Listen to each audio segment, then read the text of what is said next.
Bienvenidos. Hoy vamos a poner en contexto los resultados electorales en los Estados Unidos. Las elecciones fueron el pasado martes y tuvieron resultados bastante sorprendentes. Se esperaba días antes, debido a las encuestas y a todo lo que se conversaba, de que hubiera un resultado bastante más cerrado. Se hablaba de la posibilidad de que todo dependiera de un estado. Podría haber sido Pensilvania, podría haber sido Carolina del Norte, por ejemplo.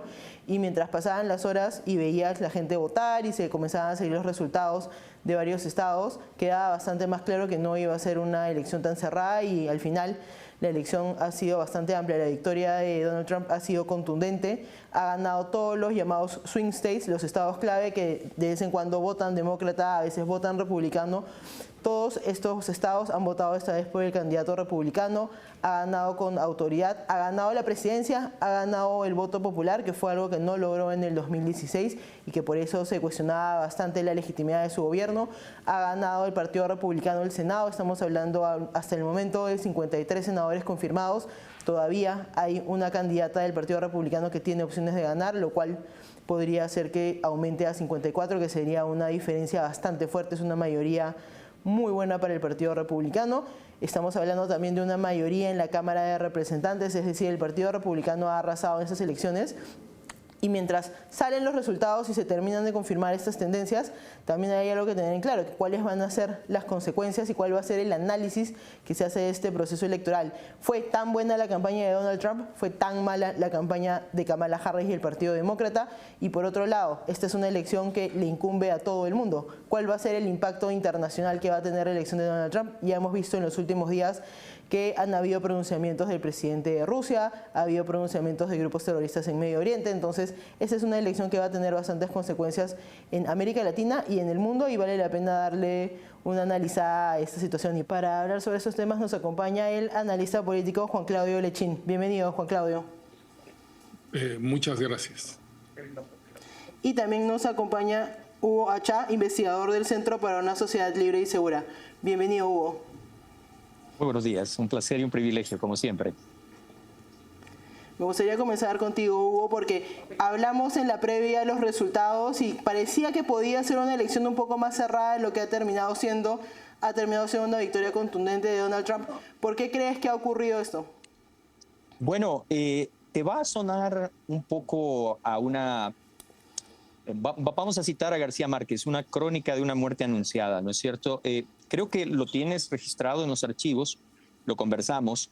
Los tres factores fundamentales que marcaban los parámetros de decisión del elector independiente clave para el resultado de esta elección eran la economía, con el foco excluyente en la inflación, la seguridad, inexorablemente vinculada al tema de la migración, y las respuestas en el ámbito de lo geopolítico, porque lo internacional ahora, de una forma excepcional, se integró a los intereses fundamentales del votante norteamericano. Y en los tres, cuando mirabas cualquiera de las plataformas, lo dijimos aquí en este tu espacio, la diferencia entre el candidato republicano y la candidata demócrata era significativa. Está claro de que estos fueron los factores, está claro de que estos fueron los parámetros que tomó el elector norteamericano, y ahí está la realidad. Las encuestadoras se llevan un varapalo terrible. Creo que no hubo una sola de ellas que se acercara a los resultados. Curiosamente, y es lamentable, 538, que lo venía haciendo muy bien, 2 horas antes del cierre de la veda electoral, recibió, entre comillas, encuestas excepcionales y cambió, lo pueden verificar ustedes, del 54 a 46 a favorecer a la candidata demócrata 50 a 49. Interés corporativo y otros aspectos que claramente no incidieron en un resultado que le da a Donald Trump un mandato, yo diría absoluto. Estamos en la inminencia de que se confirmen 4 carreras de distritos en California que, de confirmarse, le darían mayoría en la Cámara de Representantes, ya la tiene en el Senado y tiene la presidencia.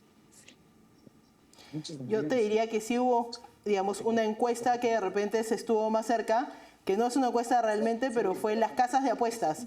Las personas que decidieron poner su plata y apostar por uno de los candidatos estuvieron, creo que en el 90% de certeza de cómo han terminado los resultados, lo cual, digamos, es un dato interesante. Pero Juan Claudio, me gustaría preguntarte sobre cuáles han sido los aciertos de la campaña de Trump, porque es verdad que se cometieron varios errores desde el lado del Partido Demócrata, pero también han habido puntos positivos altos de la campaña republicana. Yo creo que los aciertos son fundamentalmente los que ha señalado Hugo, que ya yo lo había visto en un programa anterior donde señalaba los tres grandes puntos: economía, migración y el mundo. Trump comienza con una campaña positiva, Make America Great Again, y se mantiene una campaña de propuestas positivas para la sociedad. Harris empieza una campaña del miedo. Sorprendentemente ahora lo acusan a Trump de generar una campaña de miedo, pero en realidad la izquierda, históricamente, no es nuevo, siempre ha generado una campaña del miedo y ha acusado a su enemigo de hacer las cosas bárbaras que ellos hacen. O sea, ellos te acusan de entregado al imperialismo cuando ellos se entregan a Cuba o a Rusia. Entonces, en el caso de Trump, los grandes aciertos son insistir en esos elementos del electorado norteamericano, donde, debo hacer un pequeño subrayado, donde de una manera inédita aparece el elemento internacional para el electorado norteamericano, históricamente ajeno a la arena internacional. Para Estados Unidos existe solo Estados Unidos y el mundo no, a pesar de la gran responsabilidad que tienen como país, que un poco es el caso del resto de los países, ¿no? Nosotros en América Latina no sabemos nada del vecino, Bolivia no sabe nada del Perú, Perú no sabe nada de Ecuador, Ecuador no sabe nada del Brasil, y así sucesivamente. Lo que en general en América Latina sabemos es del primer mundo, algo del primer mundo. Entonces, volviendo a la importancia de la campaña de Trump, también habría que mencionar la presencia de Elon Musk. Yo pienso que Elon Musk, en términos tecnológicos, también le da una micro definición de qué hay que hablar en determinados condados, ya no solamente en términos macros, sino en términos más específicos, una especie de Big Data, que ya fue el triunfo de Obama, y que se hizo una alegoría muy positiva cuando Obama triunfó con elementos del Big Data y de la media social, pero ahora en el caso de Trump con Elon Musk lo condenan, es como si fuera algo tenebroso, lo que para Obama fue un acierto, usar los medios sociales, el Twitter, el Facebook, etcétera. Ahora usar la tecnología lo hacen aparecer como tenebroso. Creo que es un triunfo que el pueblo norteamericano, que también en todas partes ahora lo califican de idiota, cuando este mismo pueblo hace 4 o 5 años votó por Biden. Entonces lo calificaban de un pueblo genial.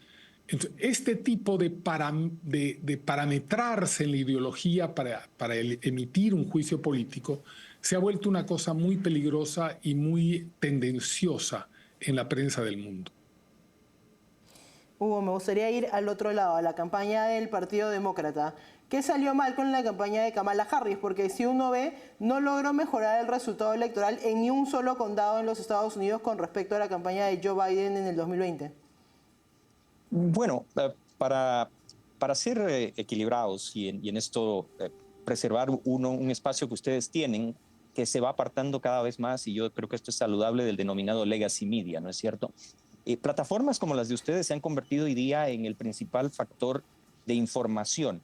El ciudadano, y no solo en los Estados Unidos, se ha demostrado en Europa, sobre todo en las elecciones del Parlamento Europeo, empieza a verse en América Latina, abandonan las plataformas tradicionales de información, lo sienten mucho las grandes cadenas, MSNBC, CNN, pero fundamentalmente habría que ser en esto equilibrado.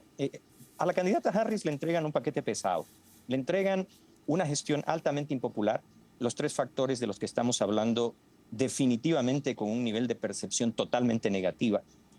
Y en la oportunidad que tuvo, y esto lo dijo uno de los principales asesores de campaña que llevó a Barack Obama a la victoria, cuando se le pregunta en uno de los espacios de mayor popularidad en los Estados Unidos, ¿qué haría usted diferente de la administración Biden? Hay que recordar que ella es todavía la vicepresidenta en ejercicio. La respuesta que quedará, creo yo, así como no usaré mi juventud en su contra, Ronald Reagan, es la economía estúpido durante la campaña de Bill Clinton. La frase de la candidata del Partido Demócrata, creo, la perseguirá en una celebridad no deseada. Yo no puedo pensar en nada que haría diferente a esta administración. Creo que a partir de ese momento pivotal se perdieron las pocas posibilidades que tenía el Partido Demócrata de presentar una alternativa a estos tres factores fundamentales. Todo lo demás, hay una entrevista que recomiendo verla en las redes de una ex anchor de Fox que tuvo una muy áspera relación con Donald Trump, que es Megyn Kelly, cuando entrevista al señor de CNN, ex anchor de CNN, a Pierce, y le dice, pese a cualquier otra situación y reconociendo las diferencias con Donald Trump y reconociendo que tiene tremendas situaciones cuestionables, hoy día, para el resultado frente a la economía, no puedo pensar en una persona, sobre todo en las opciones colocadas frente al electorado, que pudiera hacerlo mejor vis a vis los resultados. Entonces, creo que los demócratas intentaron todo. Estoy de acuerdo con Juan Claudio, intentaron todos los trucos sucios, llegaron a tildar a Donald Trump de fascista, lo compararon con Adolfo Hitler, hablaron de situaciones absolutamente... Intentaron forzar una situación de un stand-up a través de un comediante y convertirlo en una cuestión fundamental. Lamentablemente para la propia campaña demócrata, horas después el propio presidente salió y tildó a los electores del presidente Trump, hoy día nuevamente presidente electo, de basura. Y aquí ya empezamos a entrar en otro folclore, ¿no es cierto? Creo que también quedará en la retina de los electores al día siguiente Donald Trump llegando al rally en Wisconsin, al comando de un tremendo camión basurero, ¿no es cierto? Pero aunque esto ya está en la anécdota, creo que lo otro dificultó muchísimo a una campaña demócrata que nunca pudo presentarse como una opción fresca y con respuestas a esos tres factores esenciales. Siguiendo el tema de Kamala Harris y también de la narrativa que se habló en la campaña, ¿no? Esta idea de que las personas que apoyaban a Trump eran basura o que Trump era un nazi y que el Partido Republicano está a la extrema derecha. Juan Claudio, me gustaría preguntarte, porque ahora en las declaraciones que ha dado Kamala Harris luego de ceder la victoria a Donald Trump, ella ha dado un discurso un poco más pacífico. ¿Tú crees que esta narrativa del Partido Demócrata de que Trump era el fin de la democracia era algo que creían realmente o solo era un recurso de campaña? Mira, en mi experiencia, y he estudiado a los camaradas de la izquierda, sobre todo de la izquierda más radical, que es la más creativa y la más exitosa en el siglo XX y XXI, tienen dos momentos claves y eso se lo contagian a toda la izquierda. Uno es el programa máximo y otro es el programa mínimo. El programa máximo es la toma del poder, pero el programa mínimo es la coyuntura. En la coyuntura los derrotan y no tienen ningún problema, se ajustan, se mimetizan y empiezan, como van a empezar, si es que no han empezado ya, una campaña de demolición 2 de Trump. O sea, no han terminado de digerir la derrota, que fuera del discurso elevado, muy norteamericano además, de Kamala Harris y de Biden, todas las redes anti-Trump del mundo han vuelto al ataque para demolerlo, justificar la campaña de Harris, decir que hace una campaña excepcional, brillante, que va a generar una agenda técnica para el futuro de los estudios de campaña, pero que Trump trabajó con el miedo, ¿no? Ese es un elemento. Otro elemento duro de digerir para mí en términos de desacierto político, porque la verdad es que yo no me aproximo a la política con pasiones. Eso hacía cuando era joven, cuando tenía grandes héroes y admiración por caudillos mesiánicos en el mundo. Otro elemento fundamental, creo que se pasa desapercibido, fue el voto vergonzante. Vi y me llamó muchísimo la atención y empecé a hilvanar a dos latinos salir de un centro de votación, gente muy humilde, y les preguntaron por quién habían votado y ellos no quisieron revelar por quién habían votado y solamente dijeron: yo voto con mi conciencia cristiana. Obviamente habían votado por Trump, se sentían avergonzados por la gran propaganda de demolición moral que hicieron contra Trump, pero el elemento religioso contó mucho y ahí está otro momento en que Kamala Harris en una convención grita a alguien del público: Dios, esas cosas que gritan los norteamericanos, Dios te protegerá o Dios te bendiga, y ella se da la vuelta y de una manera automática, sin pensarlo, le dice: te has equivocado de rally. Yo creo que eso también fue un elemento muy importante en los invisibles, ¿no? Porque los elementos objetivos que ha mencionado Hugo son absolutamente correctos, coincido plenamente con él. Este elemento subjetivo de la cultura creo que también pesó bastante en los errores, en los demócratas.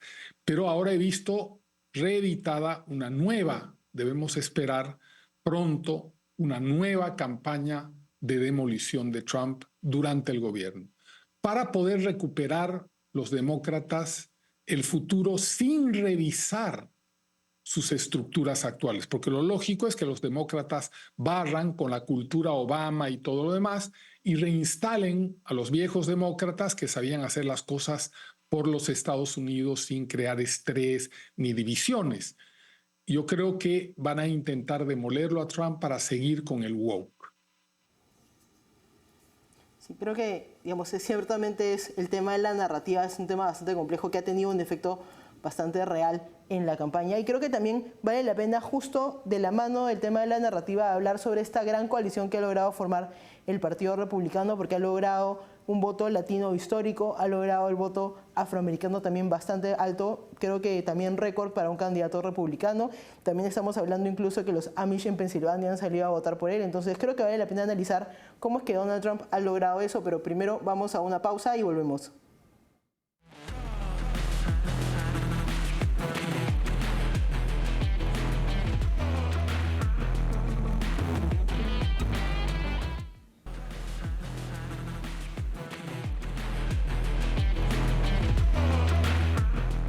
Estamos de vuelta y seguimos conversando sobre los resultados electorales en los Estados Unidos, cómo se llegó a ese resultado y las consecuencias que puede tener. Hugo, me quedé con una pregunta en el bloque pasado, quería hacértela a ti directamente. ¿Cómo crees que Donald Trump y el Partido Republicano han logrado conseguir esta coalición, digamos, tan amplia? Porque han logrado, como decía, el voto latino muy alto, pero también han logrado algo interesante, ¿no? Un voto judío bastante alto y al mismo tiempo un voto de la población árabe de varios estados clave también bastante alta, con lo cual se ha armado una especie de paraguas que han encaminado a un montón de personas diferentes con diferentes opiniones y han logrado un resultado bastante importante. ¿Cómo crees que lo ha logrado? Tres factores que creo deben ser citados muy rápidamente. Una jefa y coordinadora de campaña excepcional que ha liderado un equipo que supo integrar la alta tecnología, donde figuras que volvieron a estar en ese círculo, no solamente las capacidades de Elon Musk, sino personas como Brad Parscale, que fueron esenciales para integrar eso con un principio: escuchar al elector, no escucharse a sí mismo.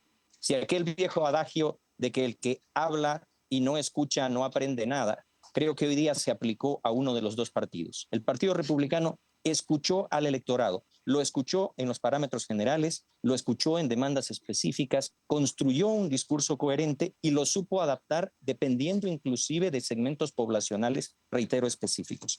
El segundo factor, hay una cuestión histórica que ya la mencionaste. Donald Trump supera en el voto latino a Richard Nixon y Ronald Reagan. Esto es histórico, esto es inédito, y creo que aquí hay que apoyarse en las palabras del senador por el estado de la Florida, Marco Rubio. Y tal vez nos haga a Juan Claudio y a mí un poco de gracia por la terminología que en este caso se emplea desde Lozano.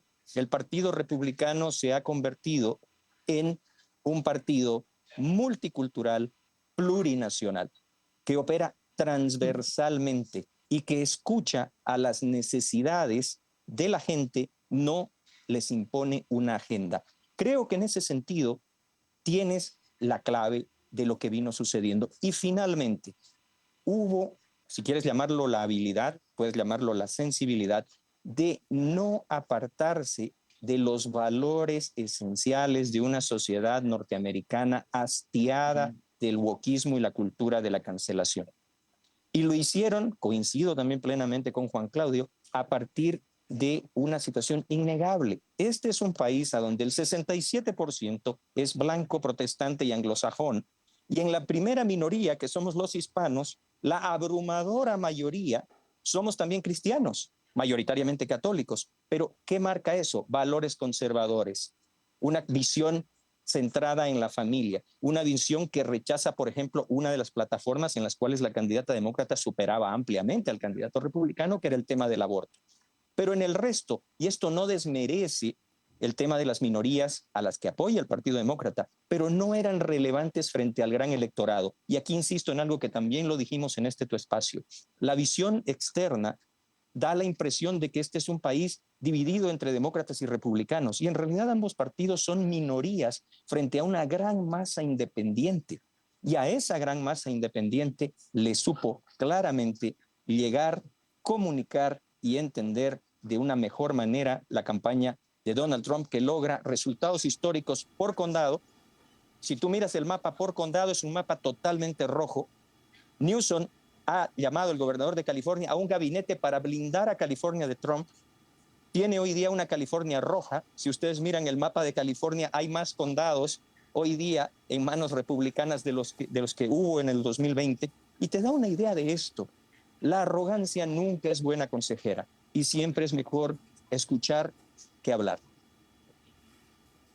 Sí, justo al punto que hacía sobre la jefa de campaña de Donald Trump, valdría la pena aclarar que Susie Wiles ha sido anunciada también como la nueva jefa de staff de la Casa Blanca, siendo la primera mujer en tener ese cargo, algo que también va un poco en contra de la narrativa que había en contra de Donald Trump sobre las mujeres, una narrativa especialmente compartida en las élites. Y justamente sobre eso quiero preguntarte, Juan Claudio, porque Elon Musk ha hecho declaraciones hace poco diciendo que hay un problema en las universidades de élite y en las, digamos, en las regiones donde hay ese tipo de universidades, que son regiones donde mayoritariamente ha ganado Kamala Harris. ¿Por qué crees que podría ser un problema las universidades de élite, que algo ha salido mal con ellas en todo caso?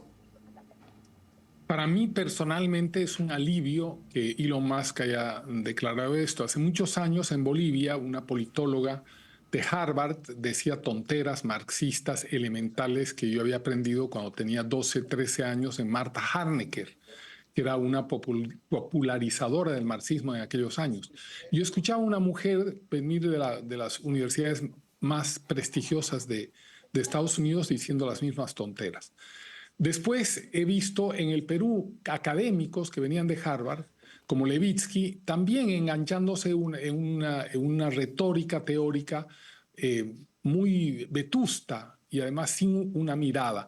Después, como buen oportunista, se recicla y ahora, digamos, es un adalid en el análisis del populismo. Pero claramente, yo estudié en Boston, muy cerca de Harvard, claramente la academia política norteamericana es muy antigua, está todavía en los albores del siglo XX y ha salido solamente con permutaciones del marxismo hacia novedades, como es las teorías de identidad, de género y de raza, que son permutaciones del marxismo, son luchas de raza y de género, donde el marxismo hablaba de la lucha de clases. Son otras confrontaciones irreconciliables, para hablar en términos técnicos. Entonces, son universidades que, por lo menos en ciencias sociales, son de una precariedad total. Y eso le hace mucho daño a la contemporaneidad, porque son universidades que en tecnología son extraordinarias, pero que en materia de ciencias sociales son del siglo XIX, son decimonónicas. De tal manera que lo que dice Musk es muy importante, pero además eso va señalando a una élite intelectual y además a una élite plutocrática de Estados Unidos que son naturalmente demócratas. Son gente muy rica. Lo que no se dice es que el único multimillonario visible que ha apoyado a Trump es Elon Musk, pero no se dice que Bill Gates, que el de Facebook, que todos los otros plutócratas de Nueva York y Los Ángeles apoyan una agenda de izquierda, Soros, por ejemplo. Entonces, se habla del millonario que tiene un equipo de millonario al que favorecer, pero nunca se habla de los plutócratas del Partido Demócrata, que de verdad son muy nocivos porque desorientan de lo humano hacia elementos de la imaginación, ¿no? Siempre tienen una agenda mesiánica más que una agenda con la realidad.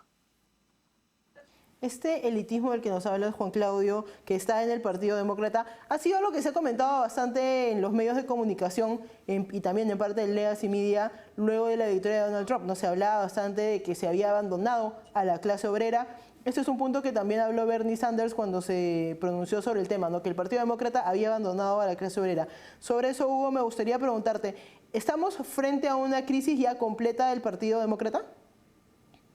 Bueno, yo creo que estamos ante una crisis de una visión que conecta los puntos que acabamos de mencionar.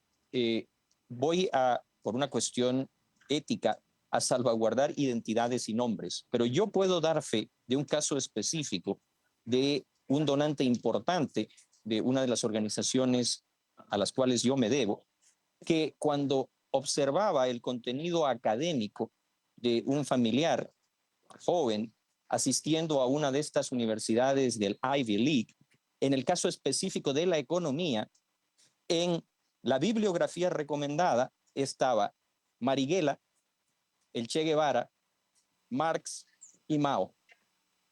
Brillaba por su ausencia Adam Smith. Entonces, creo que esto se conecta a lo que hemos analizado antes, a la desconexión cultural, a la tentativa de imposición de agendas, a la adopción de un modelo que en realidad vino de la escuela soviética. Esto que estamos hablando, ustedes lo pueden verificar bibliográficamente, es solamente leer el expediente Mitropin, libros como Red Cocaine, a donde se establece que los servicios de inteligencia de la Unión Soviética, cuando requeridos por el Politburo soviético, recomendaron entre una de 3 aproximaciones, una de ellas, por cierto, el hermanamiento con el terrorismo y el crimen transnacional organizado, que también es una realidad que afecta a la seguridad de Estados Unidos, estaba la penetración y la demolición cultural, de la que ha hablado con mucha claridad Juan Claudio. Entonces, creo que el Partido Demócrata, y esto lo están diciendo gente del centro del Partido Demócrata, es hora de rever el mensaje, es hora de analizar situaciones. No podemos banalizar y dejar en la anécdota cómo el Partido Demócrata, tú hablaste de una votación de la comunidad judía tradicionalmente bastión del Partido Demócrata, pero que no podía ignorar que la propia candidata en algún momento había entrado en la lógica de from the river to the sea, porque no lo podemos ignorar en Occidente, porque lo que sucedió recientemente en un partido de fútbol en Europa, a donde aficionados de un club israelí fueron perseguidos, golpeados, dejados en situación crítica. Estamos entrando nuevamente a raíz de esta narrativa para ese bolsón específico de población, que es la población judía, en dinámicas que recuerdan los pogroms de la Rusia soviética y de la Rusia zarista, que recuerdan aquellas noches tristes de la Alemania nacionalsocialista. El Partido Demócrata tiene que reflexionar profundamente porque, y con esto te cierro, hablaste del tema de lo que mencionó Sanders. En esta elección, el ingreso promedio del elector de Donald Trump es el de aquel norteamericano que vive de quincena en quincena, de paycheck to paycheck. La gran mayoría de la oligarquía norteamericana, de las grandes corporaciones, de los grandes millonarios, estuvieron abrumadoramente del lado del Partido Demócrata. Creo que debe haber, porque es saludable para la dinámica democrática de los Estados Unidos, una profunda reflexión al interior del Partido Demócrata, porque de lo contrario, este divorcio que se ha reflejado en estas elecciones se volverá a ver en los midterms, sobre todo si Trump es exitoso en el primer factor que citamos al inicio de esta entrevista, la economía. La economía. Y justamente todavía igual la toma de mando es en enero, faltan todavía un par de meses. Juan Claudio, ¿qué crees que puede pasar en los próximos meses en los Estados Unidos en este contexto? Primero que yo creo que la transición ya ha empezado, ¿no? Lo cual es muy importante tomar nota. Pienso que es una excelente, cuando estamos viendo hacia adelante, es una excelente oportunidad de la comunidad venezolana en el exilio para desde ya empezar a trabajar con Trump para tratar de que, aunque Trump, la ceremonia oficial es el 20 de enero, y el 10 de enero es la transición en Venezuela. Sin embargo, ya para ese momento va a estar absolutamente definido en la estructura norteamericana el nuevo gobierno.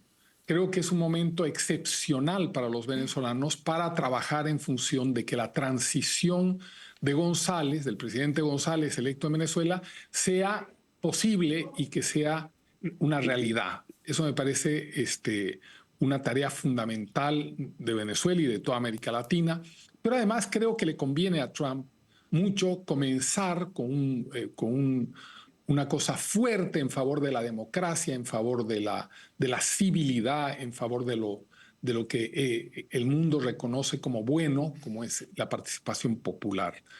Creo que obviamente en el futuro no va a dejar esta agenda woke de golpear internacionalmente. Puedo citar inmediatamente France 24, New York Times, la mayoría de los medios, incluso BBC y la Deutsche Welle, aparecen siempre con una posición ecuménica, pero que bombardean a Trump como han bombardeado siempre a los que se oponen casualmente a los comunistas.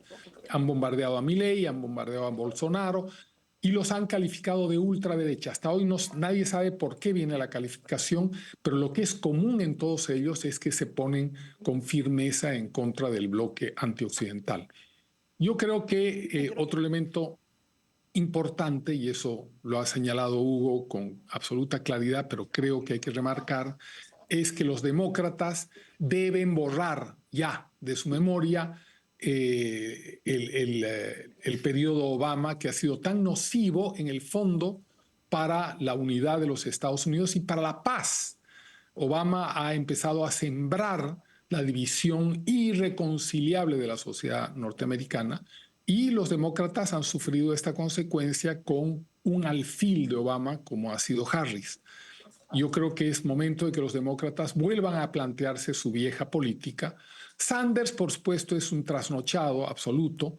Él está hablando del obrero de Marx del siglo XIX, cuando el capitalismo en su desarrollo ha disminuido la clase obrera hasta virtualmente una porción ínfima de la población.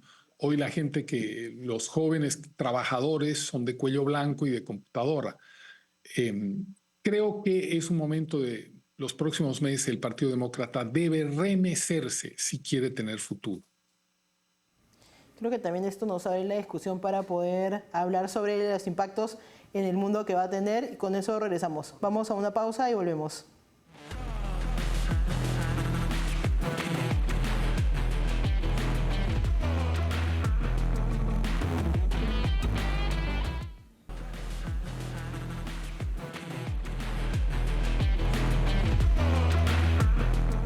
Estamos de vuelta y seguimos hablando sobre los resultados electorales, y creo que también vale la pena, antes de entrar al panorama internacional, hablar sobre lo que pasó en el Partido Demócrata, ¿no? Esta idea de que sacaron a Joe Biden, metieron a Kamala Harris, que no había recibido ningún voto. Y Hugo, me gustaría preguntarte si tú crees que este cambio que se hizo, que también parece haber no generado mucho entusiasmo en la base del Partido Demócrata, le va a terminar pasando factura a ese partido. Bueno, yo quisiera tomar pie en algo que se dijo antes, porque aquí sí quiero señalar una obligación como director de investigación de la Fundación para los Derechos Humanos en Cuba. Juan Claudio habló del tema de la agenda de Obama. Nosotros, y aquí hablo como fundación, estamos muy preocupados porque observamos signos a partir de la administración Biden en estos últimos días que les quedan, de tomar iniciativas hacia lo que podemos denominar viejos estandartes. Por ejemplo, hay un esfuerzo concertado, claro, organizado, sincronizado, para remover a Cuba de la lista de países sponsors del terrorismo. A la luz de informes como el del ICCT, a la luz de la simbiosis que hoy tienen los servicios de inteligencia cubanos con el narcotráfico, con organizaciones como el ELN, como Hezbollah o Hamas. Esto es un absurdo, pero absoluto. Y hacemos votos para que esta tentación no sea algo que complique aún más el legado del presidente Biden. Sobre el tema del cambio, será, y otra vez no quiero caer en la anécdota que algunos demócratas señalaron cuando vieron a Jill Biden totalmente vestida de rojo yendo a votar, siempre un interrogante de qué hubiera pasado con otro candidato, no con el señor Biden, porque en esto hay que también ser justo. El deterioro evidente a la luz de ustedes, querida Araceli, de los periodistas, cognitiva y neurológicamente del presidente Biden, era imposible de ocultar. Pero está claro que para un partido, el Partido Demócrata, parecía inclusive una ironía suprema que, siendo el partido que se denomina demócrata, que habiendo tenido tanto de lógica de soberanía y voluntad popular en sus primarias, designara a dedo a su candidata. Mm.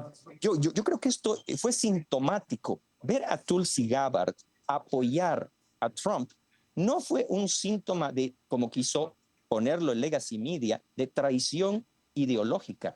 Fue una reacción a una imposición autoritaria. La señora Harris en la primaria salió en primera ronda. O sea, tenemos que entender de nuevo, y acompaño en la reflexión a Juan Claudio, lo que el Partido Demócrata tiene que hacer. Un regreso a su base conceptual, un abandono del concepto de la ultraizquierda. Y aquí quiero puntualizar algo. Cada vez que se usa el término fascismo, es necesario, es imprescindible para los que creemos en la democracia, recordarle a quien nos intente enrostrar ese término que el nazismo y el fascismo son hermanos siameses del comunismo, del socialismo, comparten la misma vertiente conceptual, no creen en la libertad individual, en la libre iniciativa, en el individuo como eje central de la construcción estatal, son corporativistas, imponen una verdad única, se suprime el disenso, se aniquila al oponente.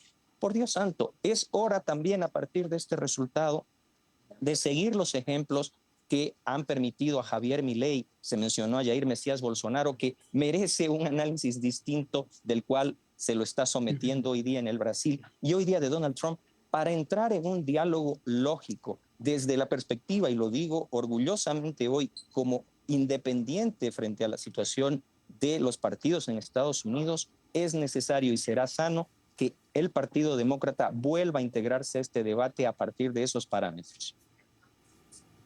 Ya me gustaría ir al panorama internacional, Juan Claudio, y preguntarte, porque en los últimos días han habido noticias del grupo terrorista Hamas hablando de una posible alto al fuego, se ha hablado también declaraciones de Vladimir Putin diciendo que estaría dispuesto a hablar con Donald Trump por el tema de Ucrania. ¿Por qué crees que la elección de Donald Trump ha tenido este efecto casi automático en algunos líderes mundiales?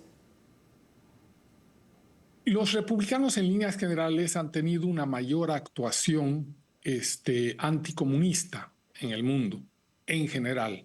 Los demócratas han sido los que más han entrado en guerras, porque los demócratas tradicionalmente tienen un gran apoyo del complejo militar industrial norteamericano, o sea, de los verdaderos multimillonarios de Estados Unidos y de los permanentes multimillonarios.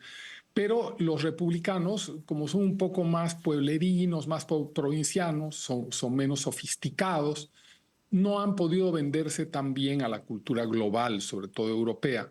Por eso no han tenido en general buena prensa.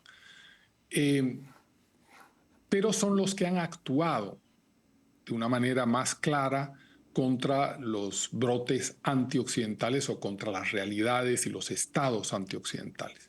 De ahí que la presencia de Trump permite que no existan o que existan menos la infiltración terrorista dentro del Estado norteamericano. Existe un lobbying mucho más bajo de parte de la izquierda internacional. Por eso Hamas ve que ya es tiempo, ha sido derrotado militarmente en todos los aspectos por Israel, Hezbollah también, por lo tanto ven como prudente no seguir jugando a tener algún bono con el gobierno norteamericano que les permita algún tipo de negociación. Ya ven que la posibilidad de negociar ha tomado un rumbo más bien oscuro para ellos. Israel militarmente los está vapuleando y el gobierno norteamericano de Trump no les va a dar concesiones ideológicas. En el caso de Putin, se habla de una vieja amistad. Trump yo creo que no tiene amigos, nadie quisiera, yo por lo menos no quisiera ser amigo de Trump, me parece un tipo prepotente y todo lo que dicen para mí es correcto, pero es un jefe y en realidad no queremos un presidente amigo, queremos alguien que defienda los intereses del pueblo, los intereses de una forma de vida. Por eso creo que el pueblo norteamericano ha votado por Trump. En el concepto de Trump, hasta donde conozco, considera que traer a Putin del lado occidental va a producir una división de la unidad que va a tener de la unidad que va a tener, que tiene de facto Rusia con China. Para Trump, por lo menos en el concepto, yo no estoy muy de acuerdo, pero bueno, no hay que estar de acuerdo en todo, ¿no? Pero el concepto de Trump es trabajar con Putin para traerlo del lado occidental y no entregarlo al lado euroasiático como ha sido en el siglo XX. Bueno, ciertamente es una elección que tiene bastante impacto y además que puede tener un impacto directo muy rápido, sobre todo con el tema de Venezuela, que es un tema del que vamos a hablar en breves. Muchas gracias por acompañarnos, Juan Claudio. Gracias a ustedes. Gracias, Hugo. Muchas gracias, Hugo. Un placer, a sus órdenes. Vamos a una pausa y volvemos.